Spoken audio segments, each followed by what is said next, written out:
बातमीपत्रामध्ये तुम्हा सर्वांचं स्वागत आणि बुलेटिनच्या सुरुवातीला बातमी निश्चितच मोठी आहे, कारण भारत कोणत्याही क्षणी हल्ला करणार आणि या भीतीने पाकिस्तानची चांगली स्तंतरली आहे आणि त्यामुळेच पाकिस्तानने तातडीने संसदेची बैठक बोलावलेली आहे। पाकिस्तानच्या संसदेची बैठक 5 मे अर्थातच उद्या आहे। संध्याकाळी 5 वाजता इस्लामाबादचे संसद भवनामध्ये ही बैठक पार पडणार आहे। पाकिस्तानच्या राष्ट्रपतींनी ही बैठक बोलावली आहे आणि या बैठकीमध्ये सर्व पक्षांचे नेते उपस्थित सुद्धा राहणार आहेत। संसदेच्या या बैठकीमध्ये इम्रान खान यांच्या पक्षाचे अर्थातच पीटीआयचे नेमकी काय भूमिका आहे हे पाहणं अतिशय महत्त्वाचं आणि मनोरंजक ठरेल। या संदर्भात अधिकची अपडेट आपण घेऊयात आमचे प्रतिनिधी प्रमोद उगले यांच्याकडून। प्रमोद, आपण पाहतोय पाकिस्तानने संसदेची बैठक बोलावलेली आहे, या बैठकीमध्ये नेमकं काय होऊ शकतं या संदर्भात सविस्तर अपडेट। नक्कीच सेजल, पाकिस्तानमध्ये राष्ट्रीय सुरक्षेला जेव्हा गंभीर धोका निर्माण होतो असं त्यांना जाणवतं त्यावेळी अशा प्रकारची बैठक बोलवली जाते। उद्याच्या बैठकीला सुरक्षा तज्ञ अनेक पाकिस्तान सरकारचे मंत्रीही उपस्थित राहण्याची माहिती मिळते। भारतासोबत सध्या जी पाकिस्तानची तणावाची परिस्थिती त्यावर चर्चा होऊन जे सिंधू करार किंवा इतर ज्या भारताने जे पाकिस्तानवर निर्बंध आणलेत त्या संदर्भात या बैठकीत चर्चा होण्याची शक्यता आहे। पाकिस्तानाच्या संविधानाच्या कलम 54 नुसार ही बैठक राष्ट्रपतींना बोलवण्याचा हक्क असतो आणि त्यानुसार त्यांनी ही बैठक बोलवलेली आहे। धन्यवाद प्रमोद दिलेल्या सर्व अपडेटसाठी। तर आता पाकिस्तानच्या या संसदेच्या बैठकीमध्ये नेमके काय निर्णय घेतले जातात हे बघणं महत्त्वाचं असणार आहे आणि आता पुढची बातमी तितकीच महत्त्वाची, सविस्तर बघूयात। पहलगाममध्ये झालेल्या हल्ल्यानंतर कारवाईच्या भीतीनं पाकिस्तानी अधिकाऱ्यांची झोपच उडाली आहे आणि त्यामुळे अवसानघात झालेल्या पाकड्यांनी नवी पोकळ रणनीती आखली आहे। ही रणनीती नेमकी काय आहे आणि भारत ही पोकळ रणनीती कशी भेदणार, पाहूयात हा खास रिपोर्ट। पाकला भारताच्या कारवाईची धास्ती।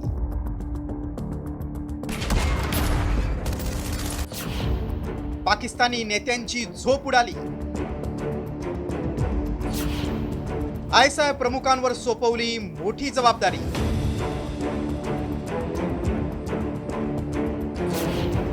युद्धाचे ढग आणखी गडद। भारतीय सैन्याच्या कारवाईला घाबरलेल्या पाकिस्तानचा त्यांच्या लष्करावरचा विश्वासच उडालाय। त्यामुळेच पाकिस्तानच्या सुरक्षेचा डोलारा सांभाळण्यासाठी पाकनं चक्क राष्ट्रीय सुरक्षा सल्लागार बदललाय।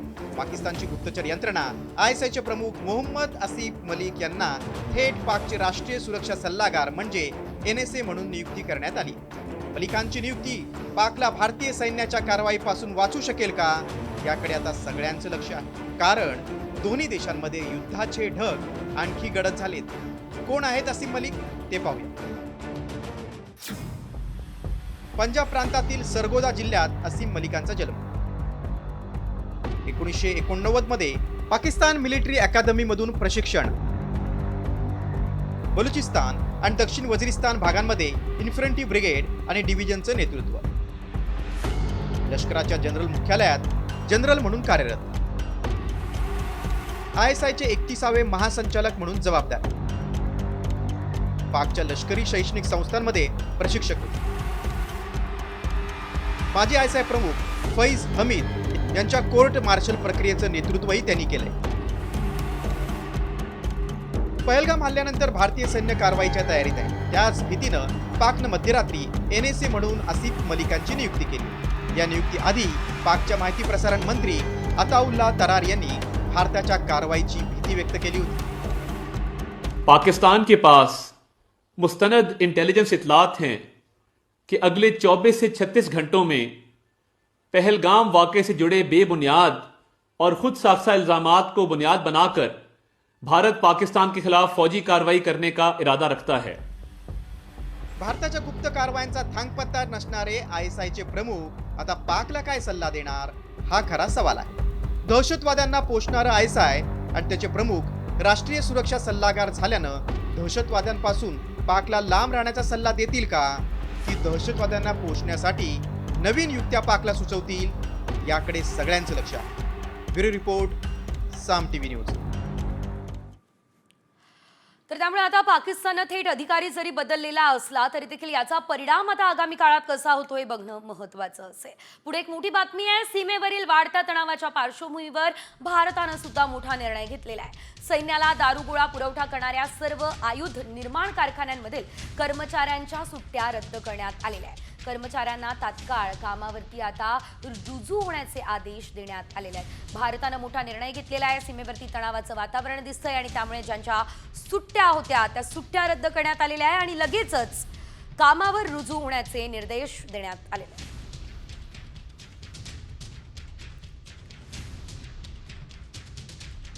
एकीकडे भारत सुद्धा चोख प्रत्युत्तर देण्याच्या तयारीत आहे तर दुसरीकडे पाकिस्ताननं पुन्हा अण्वस्त्र हल्ल्याची धमकी दिली आहे. भारतानं पाकिस्तानवरती हल्ला केला किंवा सिंधू नदीचा पाणी पुरवठा थांबवला तर अण्वस्त्रांनी प्रत्युत्तर देऊ ही पोकळ धमकी पाकिस्तानच्या रशियातले राजदूत मोहम्मद खालिद जमाल यांनी दिली.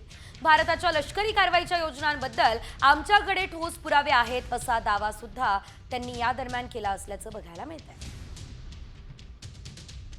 ग्राफिक्सच्या माध्यमातून या संदर्भातली आपण अधिकची अपडेट जाणून घेतोय. पाकिस्तानवर हल्ला केला किंवा सिंधू नदीचा पाणी पुरवठा थांबवला तर अण्वस्त्रांनी प्रत्युत्तर देणार असा निर्णय घेण्यात आलेला आहे. पोकळ धमकी दिलेली आहे. सिंधू नदीचं पाणी रोखलं तर ते पाकिस्तान विरोधात युद्ध मानलं जाईल आणि त्याला आम्ही पूर्ण ताकदीनं उत्तर देणार असं सुद्धा या राजदूतांनी म्हटलंय. भारताच्या लष्करी कारवाईच्या योजनांबद्दल आमच्याकडे ठोस पुरावे असल्याचं देखील या राजदूतांचं म्हणणं आहे. भारत कधीही कुठेही हल्ला करू शकतो असं सुद्धा त्यांनी या दरम्यान म्हटलं असल्याचं आपण पाहतोय.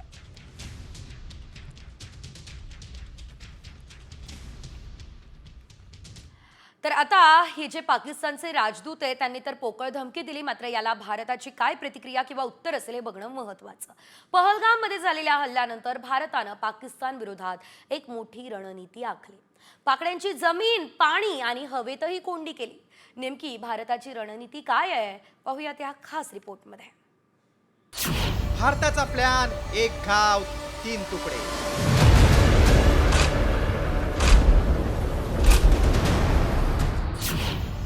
जमीन, पाणी, हवेतही पाकिस्तानची कोंडी.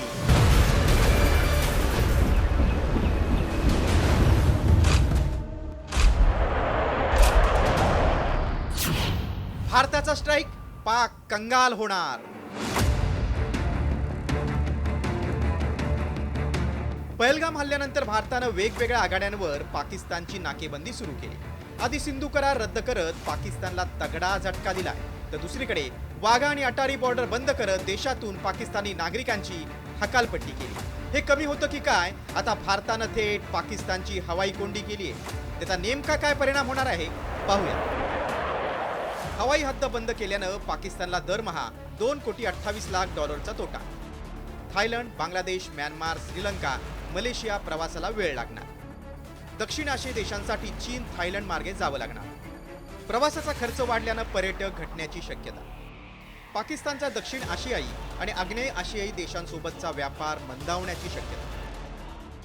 पहलगाम हल्ल्यात 26 निष्पाप भारतीयांचा मृत्यू झाला. त्यामुळे भारतानं पाकिस्तानला कोंडीत पकडण्याची रणनीती आखली. आतापर्यंत भारतानं वेगवेगळे स्ट्राईक करत पाकिस्तानला रडकुंडीला आणलंय. सिंधू जलकराराला स्थगिती देत पाकिस्तानची पाणी कोंडी. वाघा अटारी बॉर्डर बंद करून दुसरा धक्का दिला. पाकिस्तानी उच्चायुक्तांना देश सोडण्याचे आदेश दिले. पाकिस्तानी युट्यूबरचे अकाउंट हटवले. लष्कराला खुली सूट देऊन युद्ध सज्जतेचे संकेत दिले. वॉटर स्ट्राईक नंतर भारतीय विमानांसाठी पाकिस्तान सरकारनं हवाई हद्दबंदीचा निर्णय घेतला होता. मात्र आता भारतानंही पाकिस्तानला जशास तसं नव्हे तर त्यापुढे जाऊन उत्तर दिले. त्यामुळे पाकिस्तान केवळ पाण्यावाचून नव्हे तर आता आर्थिक कोंडी झाल्यानं पैसाठी तडफडल्याशिवाय राहणार नाही. ब्युरो रिपोर्ट, साम टीव्ही न्यूज. तर आता एकंदरीत आपण बघितलं भारताने नेमके काय काय निर्णय घेतले आणि त्याचा परिणाम पाकिस्तानवर काय होतोय. मात्र पाकिस्तानला आणखी एक मोठा धक्का बसलाय, कारण युरोपियन एअरलाइन्सने सुद्धा पाकिस्तानी हवाई मार्गाचा वापर टाळलेला आहे. भारतात येताना किंवा भारतातून युरोपला परत जाताना या एअरलाइन्स पाकिस्तानी हवाई क्षेत्रातून उड्डाण करणार नाही. लुफ्थान्सा, ब्रिटिश एअरवेज, स्विस याशिवाय ITA या एअरवेजने हा मोठा निर्णय घेतलाय. तर फ्लाइट ट्रेडर 24च्या माहितीनुसार 30 एप्रिलपासून हा बदल दिसणार आहे. 2 मे पासून लुफ्थान्सा आणि ITA एअरवेज शिवाय LOT, पोलिश एअरलाइन्सनं पूर्णतः पाकिस्तानच्या हवाई क्षेत्रातून उड्डाण करणं थांबवलंय.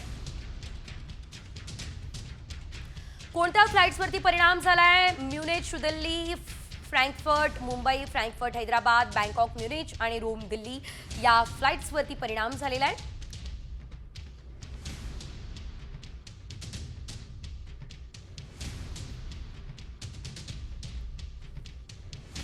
आणि यानंतर सर्वात मोठी बातमी, कारण पहलगाम मधल्या हल्ल्यानंतर आता महाराष्ट्राला इशारा देण्यात आलाय. शिर्डीमधल्या साई मंदिराला बॉम्बने उडवून देण्याची धमकी दिली गेली आहे. त्यामुळे साई मंदिरामध्ये प्रचंड खबरदारी घेतली जाते. भाविकांना दर्शन रांगेमध्ये सोडण्यापूर्वी प्रत्येकाची प्रवेशद्वारावरती कसून चौकशी केली जाते, तपासणी होते. कुठलीही संशयास्पद वस्तू किंवा मंदिर परिसरामध्ये कोणतीही अनुचित घटना घडली तर त्याकडे लक्ष दिलं जाते.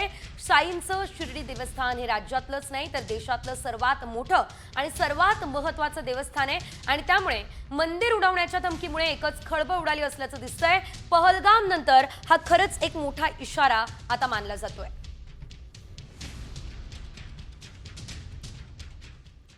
आणि यानंतर पुढे इतर काही मोठ्या आणि महत्त्वाच्या घडामोडी ज्यांचा आढावा घ्यायचा आहे वेगवान स्वरूपात. सीमेवर पाकिस्तानकडून कुरापती सुरू आहे. पाकिस्तानकडून सलग 10व्या दिवशी शस्त्रसंधीचं उल्लंघन करण्यात आलं. कुपवाडा, बारामुल्ला, पूंछ, राजौरी, मेंढर, नौशेरा, सुंदरबनी, अखनूर या भागामध्ये पाकिस्तानी सैनिकांनी गोळीबार केला. भारतीय जवानांनी चोख असं प्रत्युत्तर सुद्धा दिलंय.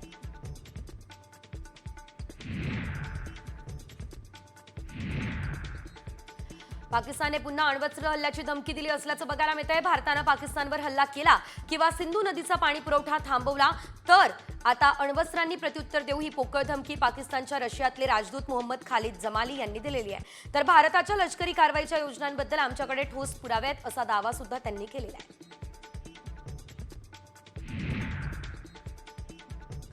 सीआरपीएफच्या जवानानं पाकिस्तानी महिलेसोबत केलेलं लग्न लपवलं, त्याबद्दल त्याला नोकरीवरून काढून टाकण्यात आलं. मुनीर अहमद असं जवानाचं नाव आहे. तर मुनीरने केलेली कृती राष्ट्रीय सुरक्षेसाठी हानिकारक असल्यानं ही कारवाई करण्यात आलेली आहे. मार्च महिन्यामध्ये मुनीरने मिनल खान नावाच्या पाकिस्तानी महिलेसोबत लग्न केलं होतं. भारतानं पाकिस्तानची आर्थिक कोंडी करण्यासाठी मोठं पाऊल उचललं. भारताचे कार्यकारी संचालक म्हणून कार्यरत असलेले डॉक्टर कृष्णमूर्ती व्ही सुब्रमण्यम यांचा कार्यकाळ तात्काळ प्रभावानं संपुष्टात आणला. पाकिस्तानला आर्थिक सुविधा देण्याबाबतच्या आढावा बैठकीआधी हा निर्णय घेण्यात आला.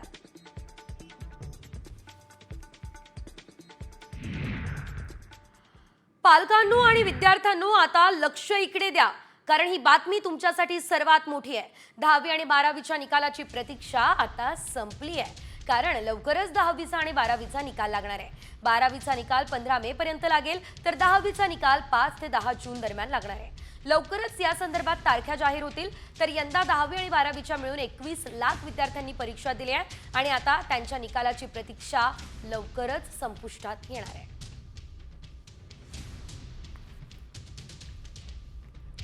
आणि यानंतर पुढे इतर काही मोठ्या आणि महत्त्वाच्या अपडेट्स वेगवान स्वरूपात. अमूल पाठोपाठ आता गोकुळ दूध सुद्धा महागलं. गाईच्या आणि फुल क्रीम दुधाच्या दरामध्ये 2 रुपयांची वाढ झालेली आहे. नवे दर आज 4 मे पासून लागू होणार आहे असं संघानं सांगितलंय. टोन आणि गोकुळ शक्तीच्या दुधाच्या किमतीमध्ये मात्र कोणताच बदल नाही. उत्तर आणि दक्षिण भारताला जोडणारी एक नवीन रेल्वे गाडी सुरू करण्यात येणार आहे. रेल्वे प्रशासनाकडून चेन्नई सेंट्रल ते भगत की कोठी या दरम्यान नवीन रेल्वे सेवेचा प्रारंभ 5 मे पासून होईल. प्रवाशांची अतिरिक्त गर्दी लक्षात घेता त्यांची गैरसोय टाळण्यासाठी रेल्वे प्रशासनानं हा निर्णय घेतलेला आहे. मेल एक्सप्रेसमधून वेटिंग तिकिटावरती प्रवास करणाऱ्या 56,000 प्रवाशांना ट्रेनमधून उतरवलं. रिझर्वेशन असलेल्या प्रवाशांना अडचण न व्हावी यासाठी ही कारवाई केल्याचं रेल्वेने सांगितलं. प्रवासी कन्फर्म तिकीट नसल्यानं आता ते तात्काळ आणि वेटिंग तिकिटावरती प्रवास करतात. रेल्वेने अशा प्रवाशांना प्रवास करण्यास बंदी घातलेली आहे. उत्तम ते विरार दरम्यान आता सागरी सेतू उभारण्यास राज्य सरकारनं MMRDAला मंजुरी दिली आहे. उत्तम ते विरार या दरम्यान आता कॉरिडॉरमुळे मुंबईमधील वाहतुकीचा ताण हलका होणार आहे. मुंबईमधून विरारला पोहोचणं सोपं होईल. हा सेलिंग 8 मार्गिकेचा असून भविष्यामध्ये थेट दिल्ली मुंबई द्रुतगती महामार्गाला जोडला जाणार आहे. तिकडे माथेरानमध्ये प्रायोगिक तत्वावर सुरू करण्यात आलेली ई रिक्षाची संख्या वाढवण्याची मागणी करण्यात येते. मात्र राज्य सरकारकडून हवा तसा प्रतिसाद मिळत नाही आहे. त्यामुळे माथेरानच्या पर्यटनावर मोठा परिणाम होतोय. ई रिक्षा वाढवल्यानं तरुणांना रोजगार प्राप्त होईल अशी आशा माथेरानकर व्यक्त करताना दिसत आहेत.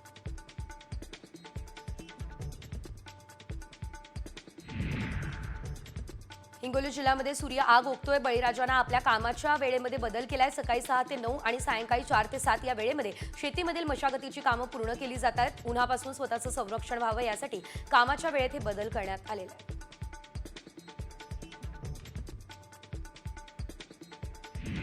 राज्यात असह्य उकाड्यानं नागरिक हैराण झाले. यातच पावसाला पोषक हवामान झाल्यानं आता राज्यातील काही भागात पावसाचा अंदाज वर्तवण्यात आलाय. विदर्भ आणि मध्य महाराष्ट्राशिवाय मराठवाड्यामध्ये वादळी वाऱ्यासह पावसाची शक्यता आहे. पावसाचा अंदाज वर्तवण्यात आला असला तरी देखील राज्याच्या कमाल तापमानातील वाढ ही कायम राहणार असल्याचं दिसतंय. बुलढाण्याच्या जळगाव जामोद मतदारसंघातील शेगाव तालुक्यामध्ये भीषण पाणीटंचाई निर्माण झाली आहे. नागरिकांना पाईपलाईनच्या लिकेज व्हॉल्ववरून नंबर लावून पाणी भरावं लागतंय. जिल्हा प्रशासन याकडे मात्र पूर्णतः दुर्लक्ष करत असल्याचा आरोप नागरिकांनी केला आहे. हवामानात मोठा बदल झालाय आणि हा बदल झाल्यानं काल संध्याकाळनंतर गेटवे ते मांडवा जलवाहतूक सेवा विस्कळीत झाली. पर्यटक आणि याशिवाय प्रवाशांचीही गैरसोय झाली. उन्हाळी सुट्टी आणि शनिवार रविवार त्यामुळे अलिबागला येणाऱ्या पर्यटकांची संख्या मोठी असते. मात्र बोट सेवा विस्कळीत झाल्यानं प्रवाशांना जेट्टीवरच तात्काळ थांबावं लागलंय. यवतमाळ जिल्ह्यातील 19 गावांमध्ये टँकरने पाणी पुरवठा केला जातो. टँकर वेळेवर पोहोचत नसल्यानं महिलांना पाण्यासाठी भटकंती करावी लागते. त्यातच पाणी पुरवठा योजनांची 50% अधिक कामं बाकी आहेत. ती पूर्ण करण्याच्या सूचना सुद्धा या दरम्यान प्रशासनानं दिल्या आहेत.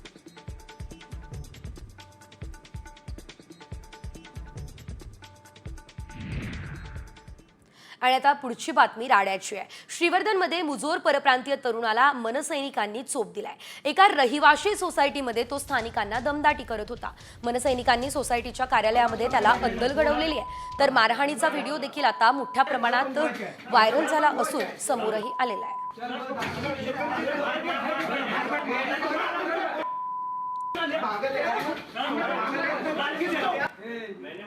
दादागिरी नहीं करने का, इधर अपना स्थानिक लोग है, समझेगा?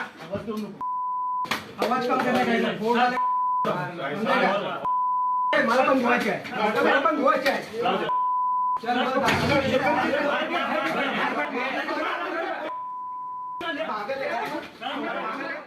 पुन्हा एकदा वळूयात वेगवान घडामोडींकडे. यवतमाळमध्ये ढानकी ते बिटरगाव रोड या दरम्यान 2 दुचाकींची धडक झाली आहे. यामध्ये एकाचा मृत्यू सुद्धा झालाय. 2 जण गंभीररित्या जखमी झालेले आहे. बजरंग भद्रावळ असं मृत व्यक्तीचं नाव आहे. तो उमरखेड पंचायत समितीमधून काम आटपून घरी जाताना अपघात घडलेला आहे. परभणीच्या उड्डाणपुलावर काल 2 दुचाकींचा समोरासमोर अपघात झाला. यामध्ये दोन्ही दुचाकींवरील तरुणांचा मृत्यू झाला. या घटनेनं काही काळ उड्डाणपुलावरील वाहतूक सेवा ठप्प झाली. पोलिसांनी मृतदेह रुग्णालयामध्ये पाठवला. तरुणांची ओळख सुद्धा पटवली गेली. पुण्याजवळ खेडमध्ये दुचाकी चालकानं पादचारी तरुणाला उडवलं. अपघाताचा थरार सीसीटीव्हीमध्ये कैद झाला. पोलीस तपास या संदर्भातला सुरू आहे.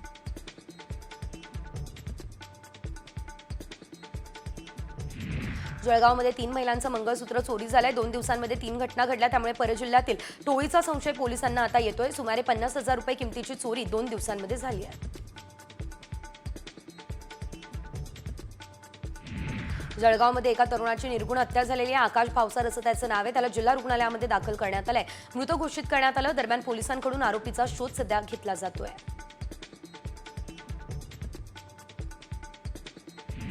नाशिकच्या येवला शहरातील तरुणाकडून 4 तलवारी जप्त करण्यात आलेल्या आहेत. गुप्त माहितीच्या आधारे पोलिसांनी रात्री संशयिताच्या घरी छापा टाकलेला आहे. तलवारी देखील ताब्यात घेतलेल्या आहेत.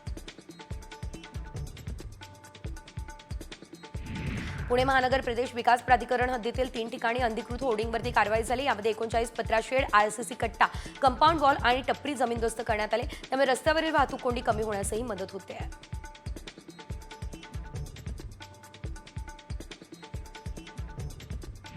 छावा या सिनेमावरून आता शिवेंद्रराजे भोसले यांनी प्रतिक्रिया दिली. सिनेमामुळे इतिहास समजायला लागला. खरं तर हे आपलं दुर्दैव, पण छत्रपतींचे अनेक किस्से आहेत ते आत्ताच्या पिढीला माहिती नाही असं देखील ते म्हणाले आहेत.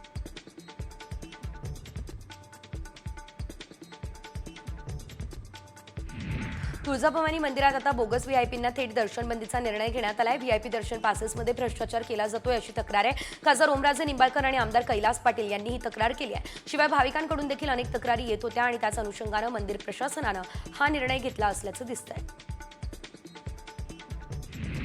वाशिममध्ये शरद आगुलकर या 11 वर्षाच्या मुलानं 800 दुर्मिळ बिया संकलित केल्या आणि या बियांचे काही संच वाशिमच्या सामाजिक वनीकरण विभागाला वृक्ष लागवडीसाठी दिले. तर उर्वरित सर्व बिया शाळेच्या परिसरातील बोटॅनिकल गार्डनसाठी वापरण्यात येणार आहेत.